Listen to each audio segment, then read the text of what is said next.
ආයිබෝවන් ඔන්න ඉතින් ගොඩාක් රස පපඩම් රෙසිපි එකක් තමයි අද අරගෙන ආවේ. ඉතින් හරිම ලේසියෙන් ගොඩාක් රසට හදාගන්න පුළුවන් පපඩම් රෙසිපි එකක් මේක. ඉතින් ඊස්ට් එහෙම මුකුත් අවශ්‍ය නැහැ. හරිම ක්‍රිස්පීට අපිට හදාගන්න පුළුවන්. ඉතින් වැඩි කතා නැතුව අපි බලමු මොනවද අපිට ඕන වෙන්නේ, කොහොමද අපි මේක හදාගන්නේ කියලා. ඔන්න ඉතින් අපි මේ පපඩම් එක හදාගන්නේ කොස්කොල වලින්. කොස්කොල කියන්නේ මෝරපු කොස්කොල ගන්න එපා, දළු තමයි ගන්න ඕනේ. මෙතන කොළ 15ක් වගේ මං අරන් තියනවා. ඉතින් ගොඩක් මෝරච්ච ඒවා ගන්න එපා, දළු වගේ ඒවා අරගන්න. මෙන්න මේ වගේ මං ඔයාලට පෙන්නන වගේ. මෙන්න මේ වගේ හොඳට දළු වගේ ඒවා තමයි ගන්න ඕනේ මේ වගේ. ඉතින් මං දැන් මේ ටික හොඳට සෝදලා අරන් තින් ලුණු වතුරේ දාලා හොඳට සෝදලා තමයි අරගත්තේ. මොකද දූවිලි එහෙම තියෙන නිසා. හොඳින් සෝදලා අරගෙන තියෙන අපි දැන් හදාගමු.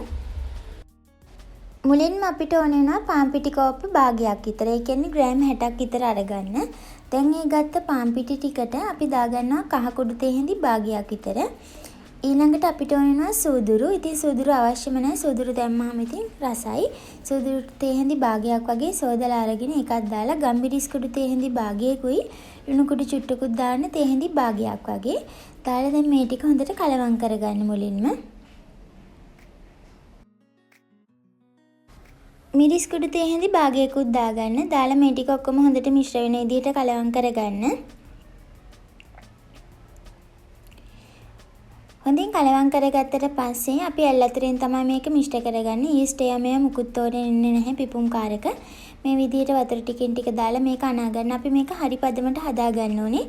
නැත්තම් කොස්කොලේට මේ ටික ඇලවෙන්නේ නැතුව යනවා. ඒ නිසා හරි පදමට අපි වතුර ටිකෙන් ටික දාලා අනාගමු. මං හරි පදම ඔයාට පෙන්වන්නම්.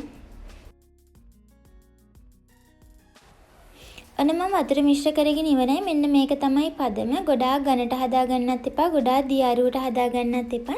මෙන්න මේ වගේ හදා ගන්න. හොඳින් පදම බලා ගන්න. එතකොට තමයි හොඳට මේක කොලේට ඇලවිලා හිටින්න බැටර් එක. මෙන්න මේ ගානට වතුර මිශ්‍ර කරලා හදා ගන්න. දැන් අපි කොස්කොල ටික බැටර් එකේ දාගමු. ඉතින් කොස්කොල වල තෙත තිබ්බට ප්‍රශ්නයක් නැහැ. පී දාන්න අවශ්‍ය නැහැ. මේ විදිහට හොඳට බැටර් එකේ ගිල්ලලා අරගන්න. හොඳින් බැටර් එක තවර ගන්න. මතක ඇතුව හරි ගානට හදා ගන්න. එතකොට තමයි මේ විදිහට හොඳට බැටර් එක තැවරෙන්නේ. හොඳින් බැටර් එක තවර ගත්තට පස්සේ රත් වෙච්ච තෙල් එකට දාලා බෙද ගන්නයි තියෙන්නේ.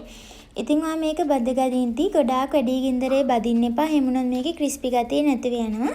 ඒ කියන්නේ හරි මික්මන්ට පෙඟිලා යනවා. ක්‍රිස්පි ගතිය තියෙද්දම මේක රස. ඒ නිසා අඩු ගින්දරේ හොඳට එමේ අත පෙරලෙන ගමන් මේක බදින්න ඕනේ. මම ඔයාලට හරි ගානේ පෙන්වන්නම්. ටිකක් වෙලා බෙදුනට පස්සේ මේ විදිහට අනිත් පැත්තට පෙරලන්න. විඩින් විඩේ මේ අත පෙරලෙන ගමන් හොඳට පාට වෙනකන් ක්‍රිස්පි වෙනකන් අපි බෙද ගන්න ඕනේ. මතක ඇතුව අඩු ගින්දරේ බෙද ගන්න.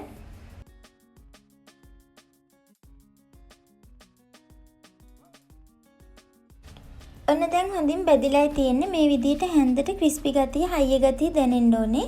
හැන්දෙන් මේ විදිහට කරලා බලන්න. එතකොට හොඳට හැන්දට ක්‍රිස්පි ගතිය දැනෙනවා නම්, ඝනකමට දැනෙනවා නම් හොඳට බැදිලා. ඒ වගේම මේ වගේ චුට්ටක් පාට වෙන්නත් ඕනේ. ඉතින් අඩු ගින්දරේ බෙද ගන්න. එතකොට හොඳට ක්‍රිස්පියට බෙද ගන්න පුළුවන් ඔයාට. ඉතින් අඩු ගින්දරේ බෙදගත්තාම කොස්කොලෙත් හොඳට ක්‍රිස්පියට බෙදෙනවා. ඉතින් මේ ගානට බෙදගත්තට පස්සේ තෙල් බේරෙන්න ටිෂු එකකට දාගන්න. දැන් අපි ඔක්කොම ටික මේ විදිහට අඩු ගින්දරේ හොඳට ක්‍රිස්පි වෙනකම් බෙදගමු. ඔන්න මේ තියෙන අපි හදාගත්ත රසම රස කොස්කොල පපඩම් එක. ඉතින් මේක හරිම ක්‍රිස්පි. ඉතින් අඩු ගින්දරේ බෙද ගන්න. එතකොට තමයි ක්‍රිස්පියට හොඳට බෙද ගන්න පුළුවන්. ඉතින් බෙදලා හොඳින් නිවුනට පස්සේ ඔයාලට පුළුවන් මේක භාජනයකට දාලා පීනෙන් වහලා තියන්න. එතකොට මේක පෙඟෙන්නේ නැතුව රැයටත් ක්‍රිස්පියට කන්න පුළුවන්. ඒ කියන්නේ උදේ හැදුවොත් රැය වෙනකන් උනත් ක්‍රිස්පියට තියාගන්න පුළුවන්. ඉතින් බැටර් එක චුට්ටක් හරි ඉතුරුනොත් විසික් කරන්න එපා. තෙල්ට දාලා මේ වගේ බෙදලා ගන්න. හරිම ක්‍රිස්පි, ගොඩක් රසයි බැටර් එකත් මේ විදිහට බෙද්දාම. ඔන්න මම මේ ටිකත් විසික් නොකර බෙදගත්ත ඉතුරු ටිකෙන්. ඉතින් අනිවාර්යෙන් හදලා බලන්න. මේක හරි රසයි. ඒ වගේම කොස්කොල හරි ගුණයි. ඉතින් අනිවාර්යෙන් හදලා බලලා රස කොහොමද කියලා මට කියන්න. මං හිතනවා වීඩියෝ එක හරි ප්‍රයෝජනවත් වෙන්න ඇති, ආස වෙන්න ඇති කියලා. අනිවාර්යෙන් මට ලයික් එකක් දාන්න, කමෙන්ට් එකක් දාන්න.